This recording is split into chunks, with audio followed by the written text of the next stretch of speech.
السلام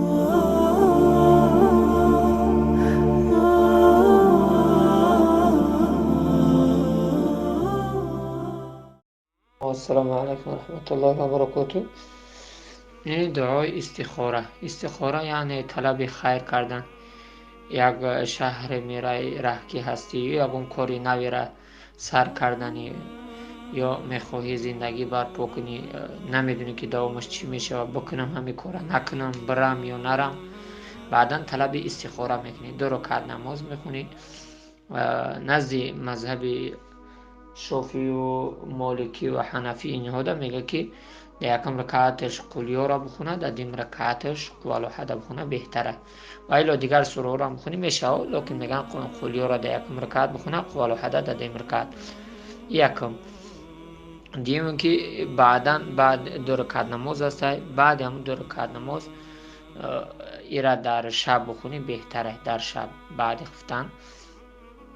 و سیوم این که همون دعاشا میتونی که وقتی درودو را میخونی، اللهم صلی علی را میخونی، اللهم اغفر، اللهم بارک علی را میخونی، میتونی که در جای اللهم اغفر لی همین دعا را بخونی.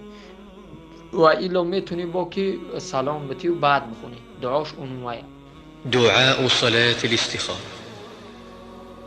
قال جابر بن عبد الله رضي الله عنهما: كان رسول الله صلى الله عليه وسلم يعلمنا الاستخارة في الأمور كلها كما يعلمنا السورة من القرآن.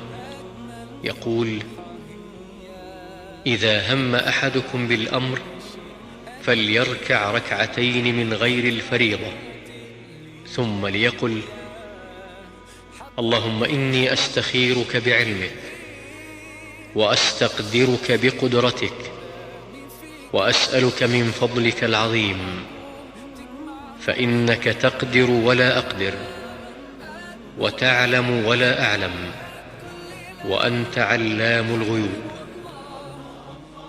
اللهم إن كنت تعلم أن هذا الأمر خير لي في ديني ومعاشي وعاقبة أمري، أو قال عاجله وآجله، فاقدره لي ويسره لي ثم بارك لي فيه. وإن كنت تعلم أن هذا الأمر شر لي في ديني ومعاشي وعاقبة أمري، أو قال عاجله وآجله، فاصرفه عني واصرفني عنه، واقدر لي الخير حيث كان ثم أرضني به. فقد قال سبحانه: وشاورهم في الأمر فإذا عزمت فتوكل على الله.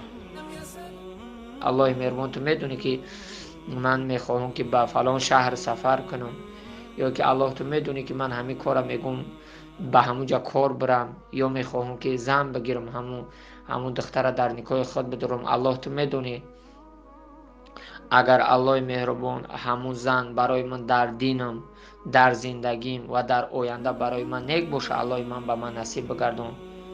و الله مهربان تو میدونی که اگر همون زن یا هم جای ما کار میرم یا همون شهری که من میرم برای در دین ما ضرر بده و در زندگی ما ضرر بده، در آینده ما ضرر بده، الله مهربان مرا عیو نگه بدار و بهترش برای ما نصیب کن. این دعا را میخونیم. ما مقصد مختصر تاجیکیش گفتم.